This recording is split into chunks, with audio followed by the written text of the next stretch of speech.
생명의 영과 접촉하기라는 새로운 시대의 인간 참 자아의 태도로서 성경 낭독 요한계시록 21장 5절의 말씀입니다.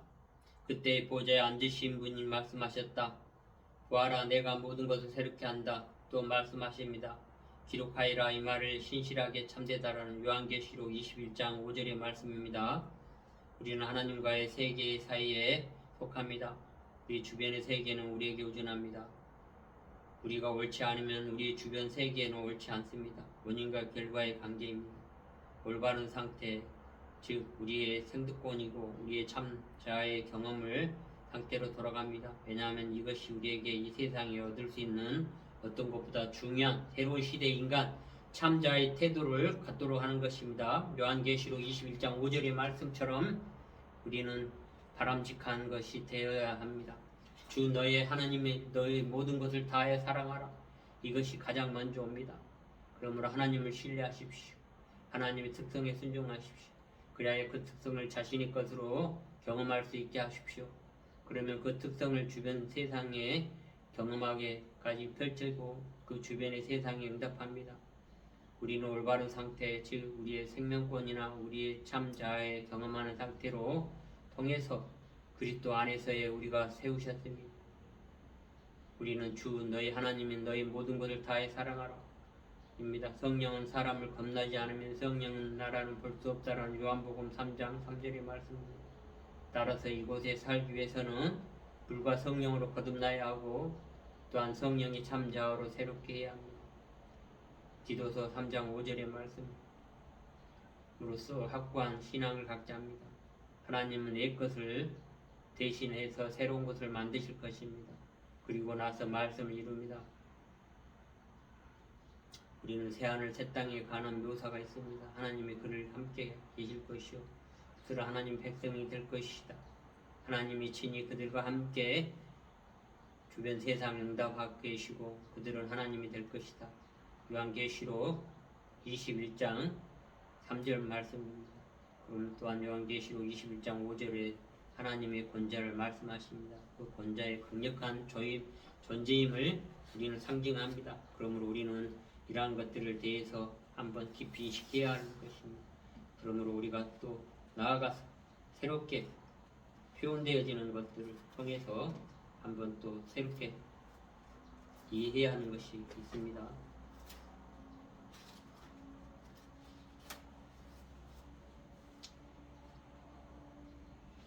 보좌에 앉으신 이가 가라사대 보라, 내가 만물을 새롭게 하노라 하시고 또 가라사대 이 말은 신실하게 되니 기록하라 하시고 요한계시록 21장 5절의 말씀을 통해서 권자의 말씀을 통해서 신실하게 참되게 기록하라는 말씀으로 말씀하십니다. 그러므로 우리는 생명의 영에 접촉하면서 각 주님이 주신 사역의 최상의 목적으로 우리는 이 지점에서 우리가 알고 있는 진실이 되어지고 판단해야 하는 것입니다. 진실로 내가 말하노니 이것은 생각하고 올바르게 표현해야 하는 것입니다. 그렇지 않나요? 우리는 이러한 것들을 표현해야 되는 것입니다.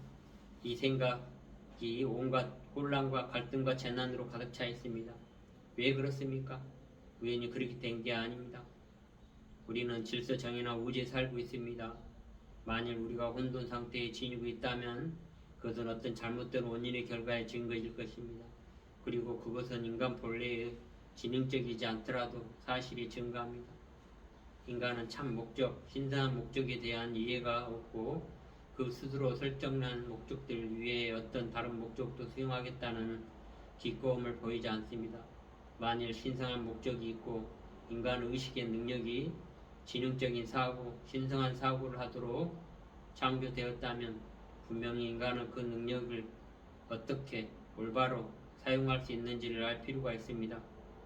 우리는 이 세상에 엄청난 교육 제도를 가지고 있습니다. 만일 그 참 목적을 고려하지 않는다면 분별 있는 교육을 바탕이 없으면 만일 우리가 인간으로서 우리의 의식의 신성한 지능에 의해서 지배받도록 허락한 위치에 있어서 우리의 생각과 느낌과 삶에 있어서 표현에 의해서 움직이는 것을 삼일체 하나님의 것이라면 우리는 우리가 있는 곳에 표현하는 하나님의 선물, 그 성령이 거듭 드러나는 것을 선물로 받게 됩니다. 왜냐하면 그것을 가능한 수단이 바로 생각하는 올바른 새로운 시대의 참 자아로서 요한계시록 21장 5절의 말씀에 통해서 보좌에 앉으신 이가 가라사대 보라 내가 만물을 새롭게 하노라. 우리는 옛것을 새기고 새것을 변환하고 힘써야 되는 것입니다. 그러므로 우리는 참여하는 이 창조의 과정의 질서를 혼돈 가운데 이끌어내는 과정에서 위의 물과 아래 물 사이에 하늘이 세워지게 됩니다. 우리의 주위에 혼동이 있습니다. 우리는 혼동을 반응한다면 그것이 단순히 우리가 혼란스럽게 됩니다. 우리는 혼돈으로서 어떤 질서를 이끌어내는 것이 무엇이든 역할을 담당하지 못해왔습니다. 우리 개개인이 자기의 고통 속에서 주님이 울부짖는 곳이라 묘사해 놓는 상태에 계속 있습니다. 그리고 주는 그 순간 그 문제를 그들에게 줍니다. 온몸으로 다하여 사랑하라. 그리고 야고보서 3장 5절부터 6절의 말씀을 통해서 우리가 감정적인 것에 열려져 있습니다. 그러므로 우리는 우리의 주가 울부짖는 그 지배로부터 벗어날 필요가 있습니다.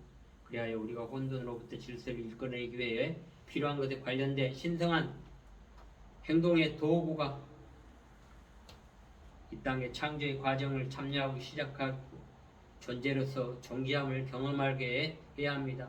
이른바 창조의 강조는 우리의 존재의 사랑하고 비판이나 분노 등을 스스로 동일하는 모든 행동을 알아차리고 우리의 삶의 정원에서 아름다움으로 진리로 큰 진리가 있는 것을 한번 깊이 인식하고 그 위에 물과 아랫물 사이에 새롭게 한다는 것, 새로운 참자로서 함께 살아갈 수 있도록 함께 합시다. 기도하겠습니다. 기원합니다. 주님 저에게 은총 예려 주십시오. 우리가 올바른 상태의 생명권이고 우리가 참자의 경험 상태를 경험하게 하시고 우리는 주 너희 하나님인 너희 모든 것을 다하여 사랑하라는 책임을 받아들임으로써 이 사역의 강대상 앞에서 서비스하면서 존재의 진리를 사랑하고 비판이나 분노에 동일시하는 모든 행동이 있는가를 잘 인식하여 우리의 삶의 정원에서 기쁘게 응답하고 아름답게 하시옵소서. 그리고 혼돈과 전쟁이 있는 곳에 우리가 오로지 하나님의 작업을 함으로써 애국되는 것을 다스리고 더 분명하게 전쟁이 악한 위정자들에 의해서 이루어지고 땅 따먹기라는 걸 그 위정자들이 빨리 참여하고 이 땅에 평강과 평화를 주실 수 있도록 주님 그들에게 권면을 권하여 그들이 정신 차리고 차려서 이 땅에 평강과 평화를 주시옵소서. 이 모든 기도를 우리 주 예수 그리스도의 이름으로 축원합니다. 감사합니다. 그렇게 되었도다.